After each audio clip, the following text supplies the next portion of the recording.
बहुत वर्षों से मुनि जी के दर्शन कर रहे हैं और साधुओं के दर्शन करते हैं। मुनि जी ने मेरे लिए बहुत कुछ कहा है, तो ऐसा लगता है जैसा आदमी अपने आप को सोचता है दूसरे को भी सोच लेता है। आप ऐसे जैसा कहा उससे ज़्यादा तो जैसी है वैसी है।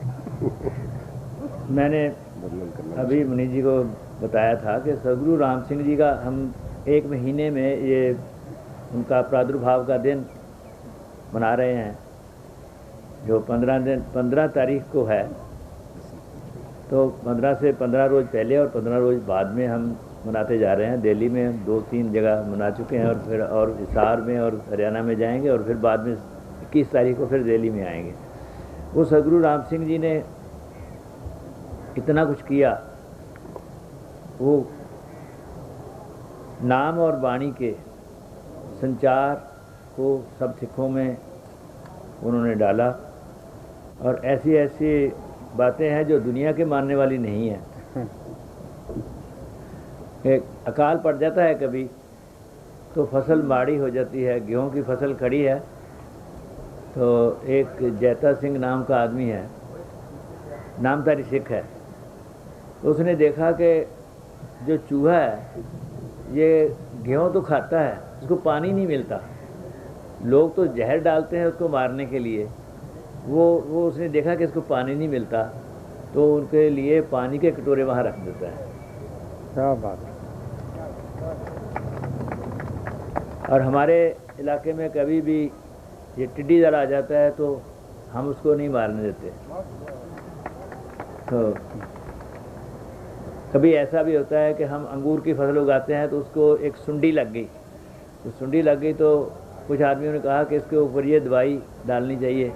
मैंने कहा जो उसके भाग्य में उसको लेने दो, तो और आप अरदास करो सदगुरु जी के आगे।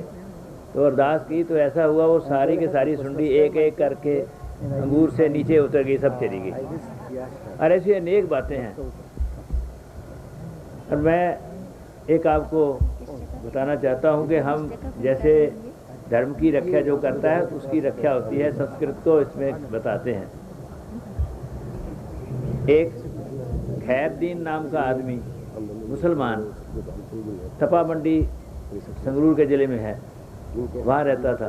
पाकिस्तान बना और सब लोग इकट्ठे, सब जो है आपने देखा है कि हिंदू मुसलमानों को और मुसलमान हिंदुओं को मारते थे। तो मुसलमानों को मारने के लिए जो हिंदू सिख चढ़े तो वो एक कोठे के अंदर चले गए। वो खैरदीन उनके बीच में था। इससे पहले कुछ रोज में एक गऊ, वो भी मुसलमान थे, कसाई जो जिनको कहते हैं, वो मारने के लिए ले जा रहे थे। तो उसने उनसे छुड़वा ली, उस मुसलमान ने छुड़वाई। तो उसके बाद में वो पाकिस्तान बना और वो कोठे के अंदर आ गया। लोगों ने बाहर से आग लगा दी और मुसलमान के धर्म के विरुद्ध है सड़कें मरना, और इतना धुआं अंदर हो गया कि लोगों की जान तंग आ गई। तो बहुत से लोग अंदर से दौड़े, वो निकल गए, और वो जो ऊपर के लकड़ी डाली हुई थी छत में, वो जलते जलते जिस तरफ खैरदीन बैठा था उस तरफ से नहीं, दूसरी तरफ से गिर पड़ी और खैरदीन फिर बैठा रहा। सब लोग दौड़ गए बाहर।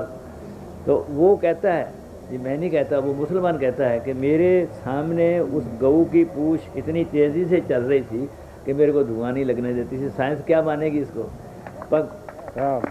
पंखा भी चला दो धुएं वाले अंदर में तो वो धुआं ही देगा।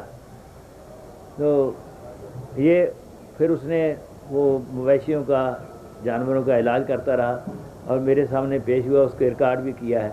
तो ये बात अगर जिन आदमी के लिए हम सोचते हैं कि वो गऊओं को मारते हैं, तो उसने गऊ को बचाया। वो फिर ऐसे कहता है कि जब मैं बाहर निकला तो मेरे पीछे लोग पड़ गए। तो मैं चरी के खेत में गया तो वहाँ गऊ मेरे साथ, फलानी जगह गया तब गऊ मेरे पास, तब गऊ मेरे पास। तो वो कहने लगा मेरे को उस गऊ ने बचाया है। एक मुसलमान को गऊ बचा सकती है तो दूसरे आदमी को क्यों नहीं बचा सकती? तो मैं सिर्फ यही कहना चाहता हूँ कि सदगुरु राम सिंह जी ने ऐसा किया। और सदगुरु प्रताप सिंह जी ने उसके बाद जब सन 47 से थोड़ा पहले हिंदू मुसलमान कॉन्फ्रेंस की कि झगड़ा ना हो आपस में, आपस में मिलाप करने के लिए, सारे धर्मों वाले एक हैं। और बानी में तो ऐसा लिखा है कि मुसलमान तो कहाना तब चाहिए जब वो मुसलमान है। तो मुसलमान कहावन मुश्किल, ये मुश्किल है। मुसलमान कहावन मुश्किल जो होए तो मुसलमान कहावा। अव्वल औल दीन कर मिठा, मस्कल माना मान मुसावा। रब की रजाए मन्ने सिर ऊपर, करता मन्ने आप गवावा। कहो नानक सर्ब जिया मेहरमत। सिर्फ यही नहीं कि गऊ को नहीं मारना, सर्ब जिया मेहरमत होए ता मुसलमान कहावा। तो ऐसा ही लिखा है कि खत्री सो जो कर्मा का सूर, पुण्य दान का करे शरीर। सिखों के लिए को गुरबानी साझी है, महापुरुष जो है सबके लिए है, वो एक के लिए नहीं है। सदगुरु है वो सब दुनिया के लिए है, सिर्फ एक देश के लिए भी नहीं। और आपने देखा है कि सदगुरु राम सिंह जी ने जो बाइकाट किया, बहिष्कार किया और नामिलवर्तों का एक बड़ा हथियार उन्होंने सामने पेश किया, जिस हथियार को लेकर हमने हिंदुस्तान को, महात्मा गांधी ने हिंदुस्तान को आज़ाद कराया। उसके बाद में कितने देशों ने इस हथियार को लेकर अपने अपने देश आज़ाद कराया, अफ्रीका क्या आपने सब देखा है। तो मैं ये समझता हूँ कि अहिंसा सबसे बड़ा हथियार है। लेकिन क्योंकि अहिंसा है, इसको हथियार कहने को जी नहीं चाहता, लेकिन ये है कि ये बचाव का सबसे बड़ा कारण अहिंसा है। तो आपने ये देखा है मुनि जी ने कितने कितने सुंदर वो लिख कर लगाए हैं सब चारों तरफ। तो अगर वो यहीं लिखे रहेंगे तो उनका कोई अर्थ नहीं होगा, और हमारे हृदय में चले जाएंगे तो उसका हम बाहर जाके उसके लिए कुछ कहेंगे तो उसका कुछ फ़ायदा हो सकता है। मैं मुनि जी का बहुत आभारी हूँ। कल वहाँ महाराज राजेंद्र सिंह जी के पास गए थे हम लोग, तो मुनि जी मेरे को साथ ले कहने लगे कि मैं इनको जवाब नहीं दे सका, मैंने जाना था। तो मैं इन्हीं शब्दों से आप सबको कहना चाहता हूँ, अपने अपने धर्म में आप सब लोग पक्के हो जाएं। तो धर्म किसी को लड़ना सिखाता नहीं, मिलना सिखाता है। तो जब हमने ये दुनिया छोड़कर जानी है तो वहाँ जब जाना है तो सब लोगों ने इकट्ठे जाना है, एक जगह जाना है।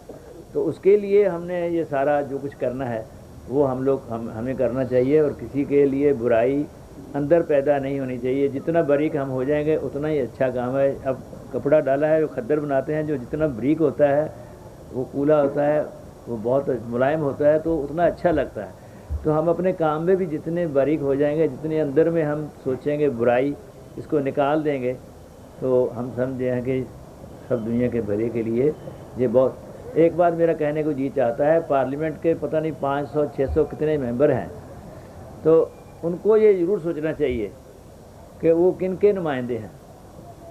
वो हर प्राणी मात्र के जो भारत में हैं उन सब के नुमाइंदे हैं, यही नहीं कि वो आदमियों के नुमाइंदे हैं। वाह वाह। जो सांप रहता है, चूहा रहता है इधर में, वो भारत का है, वो इंग्लैंड का नहीं, किसी और जगह का नहीं। उनकी नुमाइंदगी कौन करेगा? वो बेजुबान जानवरों की नुमाइंदगी किसी को करनी चाहिए, वो संत लोग करते हैं, लेकिन पार्लियामेंट के मेंबरों को करनी चाहिए। तो मैं यही कहकर आपसे आगे रहूँगा। तो मुनि जी का बड़े महाराज बहुत ऐसे न गुणमंद परम सत्कार योग साध संगत मनबिरती एकाग्र करन लई, रसना पवित्र करन लई सब गज के आखो धन श्री सतगुरु राम सिंह जी।